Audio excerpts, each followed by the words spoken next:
The basalt walls of Sirius Hollow vibrated like a vast drumhead. Down in the main gallery, every miner-turned-gunner felt the distant thuds through the soles of their boots before the seismographs painted the same truth in green phosphor. 6 heavy signatures, closing from the east, Garon called, flicking dust off a cracked lens. Big ones. I wiped coolant from my knuckles and leaned over the table. The map was only a projection, a slab of rock overlaying a hollow mesh, but I could picture the surface in my mind. Sulfur dust swirling across black plains, ragged lava ridges like broken spears, and 6 corporate walkers striding under the pale light of the outer moon. They'll reach Line Alpha in 20 minutes, I said. Give me updated vectors every 2. Dara nodded. All around us, crews hurried between the repurposed ore carts, slamming capacitor crates into place, locking tremor mics to the rock. The Hollow had once been the deepest nickel mine on the planet, until Avum Extraction Syndicate decided they wanted the planet itself. They sent down walkers the size of cathedrals, ripped up our domes, and declared the surface off-limits to anyone who didn't wear their ruined sun emblem. I started to say something, so we went underground. We had drills, coils, and enough stubbornness to fill the core. Sometimes that's all it takes to turn a mine into an artillery bunker. Magrel 2 began to hum, a low bull roar that ruffled the fringe of my collar. Tethered to its cradle was Mole 13, a fat, snub-nosed cylinder of titanium carbide with spiral teeth along its belly. Above the nose, someone had stenciled a grinning worm in yellow paint and written in shaky cursive, "Sir, surface this." Humor helped, even when the odds didn't. I tapped my throat mic. Rail 2, status? Charging to 4.3 Tesla, Sarah replied. Coils green, flywheel stable. We can fire the moment you pass us coordinates. Copy. Keep thermal masks on. No bloom. Up top, those walkers carried orbital-grade sensors, LiDAR, grav needles, and IR imagers sharp enough to watch a dust mote twitch. Whenever we launched a mole, the rails absorbed 11 megajoules in a half-second. If we vented that heat straight, we'd glow like a flare in a cavern of midnight. So we looped coolant through kilometers of abandoned shafts and bled the warmth into aquifers nobody used anymore. The surface saw nothing until the ground beneath the walkers erupted. A klaxon barked twice. Lights in the ceiling dimmed as the grid funneled power to the rails. My datapad pinged with Darren's update. 6 Sovereign-class walkers, each 900 tons. And one larger, a Legionnaire Command Dreadnought, codename Basilisk, walking point. I cursed under my breath. Sovereigns we could crack open with a single mole, but the Basilisk 40 meters trunk to turrets, armor weighted with plasma-quenched ceramics would need 3, maybe 4.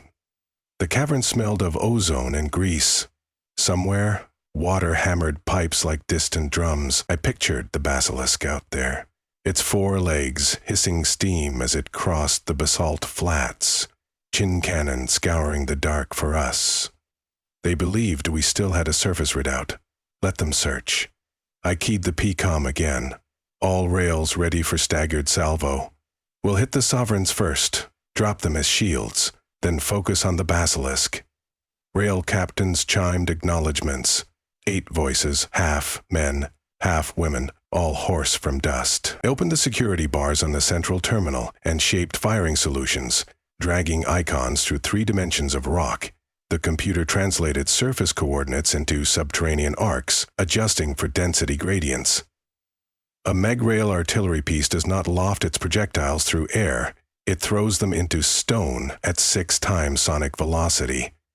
The armored drill bites, spins, and lets momentum do the rest. If your math is wrong, the mole veers off a fault line and ends up gnawing some empty tunnel in the Badlands. If your math is right, it erupts directly beneath a 3 billion credit war machine and rips it from groin to cockpit. My math had to be right. Plot sent, I said. Rails 1 through 4 fire on my mark. 5 through 8 hold for second wave. Copy. I glanced at Addie, the youngest miner in the Hollow. Barely 19, she knew the rails like I knew the taste of copper in recycled water. Her hands hovered over the fail-safe toggles. "Nervous?" I asked. She flashed a tight grin. "Only if you screw up the math, Chief." "Fair point." I touched the haptic key. 3, 2, 1, mark. The cavern convulsed as 4 rails spat lightning into iron. We felt the recoil as a shudder in the deck plates, heard the scream of air filling vacuum pockets, left where moles 1 through 4 had been. Heat washed my face, cancelled by the suit's chill lining. The firing ports in the ceiling closed at once, heavy iris valves of tungsten that slid home with a hydraulic clank. On the seismo plot, 4 new lines of tremor streaked away from our position, climbing at assault angles I'd once used for ore bores. They reached 200 meters depth, then 100, then 10. Surface feed came in via fiber coupler. No radio breach. I saw nothing for a heartbeat, then the telemetry spikes hit. Crater 1 blossomed under Sovereign Alpha, lifting 60 tons of glassed basalt. Through the dust column, the mole punched upward, its teeth incandescent. It went through the walker's belly, armor, reactor plates, and out the spine, still spinning. Walker fragments fanned across the plane. Sovereign Bravo tried to sidestep. Mole 2 tracked straight, burst from the ground between its forward feet, and drilled vertically through the knee joint.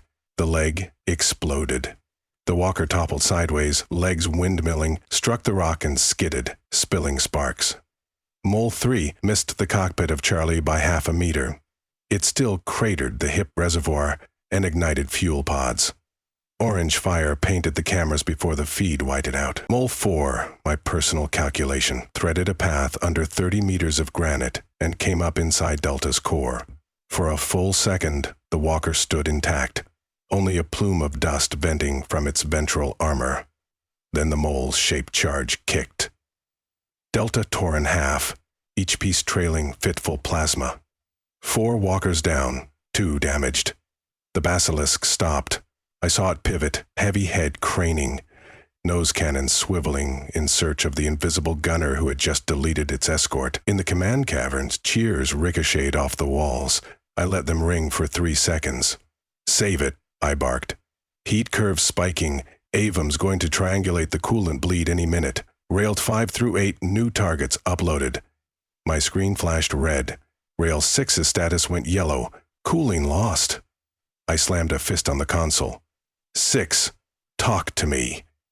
Vent fans whooshed behind me before Captain Nia came on comms, voice ragged.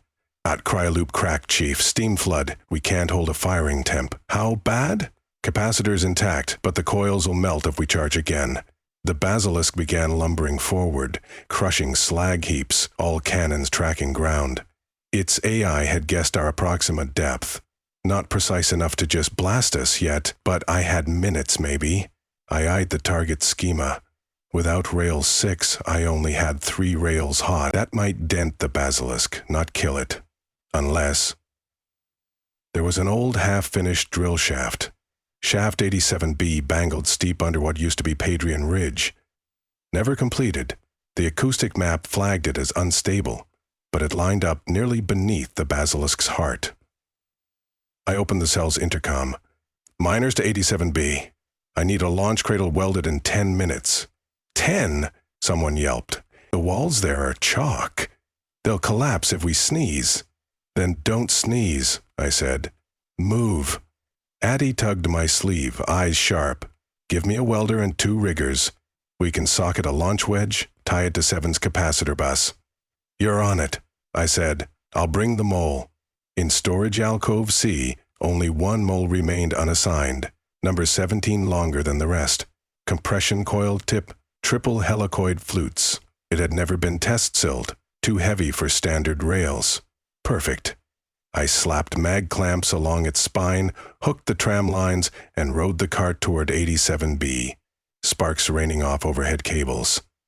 The tunnel narrowed, ceilings dropping to force crouching. Debris littered the path, snapped joists, bags of abandoned core samples. Addie and her crew were already there, cutting away loose stone, hurried lights flicking shadows. She'd bolted a makeshift sled of tungsten rails into the floor and run feed cables from rail 7 through the wall. The whole shaft slanted like a throat leading to a giant's jaws. Dust sifted down in constant drizzle. "How stable?" I asked. She shrugged. "Stable enough for one shot, if your math is right." "You keep saying that," I told her. "Then keep making it true," she shot back. We muscled the mole onto the sled. The coil connectors clanged home. Screens glowed amber. I patched to ops. "Mole 17 ready. Sync charging with Rail 7's capacitors. We're calling this impromptu Rail 9. Ops controller whistled. "You sure about that trajectory, Chief?" "Never been sure of anything that could kill me." He accepted the answer. The capacitors whined, pulled current from the grid, lights flickering as the hollow fed the beast above us. The basilisk fired its first speculative shot. Shock waves rippled the shaft, dust storming around my ankles. A slab of rock came loose and slammed into the sled. The mole didn't budge, but I felt concussion through my ribs. Addie winced. "That thing starts walking this way, the overhead's going to pancake us." Then we launched before that. I checked telemetry. The basilisk had advanced 40 meters, scanning arcs sweeping like lighthouse beams. It kept its belly close to the ground, smart. That wouldn't save it. I keyed in the last parameters. Distance to target 1,240 meters vertical. Overburden density variable. I dialed extra thrust to punch through unpredictables. The mole's core glowed red on thermal readouts, but the casing held. "Rail 9 charging to 6 Tesla, Addie said, voice trembling from electromagnetic reverb. 5, 4, 3, a louder boom. Rock dust cascaded. The basilisk's cannon had bracketed our general grid. One more good shot, and the mine could lose half its vent stacks. 2, 1. I smashed the palm actuator. The world inverted. The sled evaporated under a lightning flash. The mole became a silver streak driven by magnetic wrath. Air imploded, dragging my lungs with it, then snapped back as the projectile vanished into the ceiling. A roar of pulverized chalk and screeching stone followed it up the shaft like a comet tail. I caught the wall, coughing. Addie laughed like a drunk. "That's a shot!" We stumbled to the seismo monitor bolted to the entrance. A line pulsed across the display, climbing. 400 meters. 200. 90. 50. There was a judder sharp enough to knock helmets. The line went off scale. Then, on the surface feed, a pillar of glassed rock vomited upward beneath the basilisk's thorax. Not directly, but at an oblique angle. My gamble. The mole drilled along the inner armor's skirt before breaching into the walker's core. I glimpsed sparks, then a white glare as its secondary charge detonated inside the mag battery racks. The basilisk's central hull ballooned outward like a breathing lung, metal tiles popping off in fans. Then it sagged, all four legs folded, pistons venting streams of neon coolant.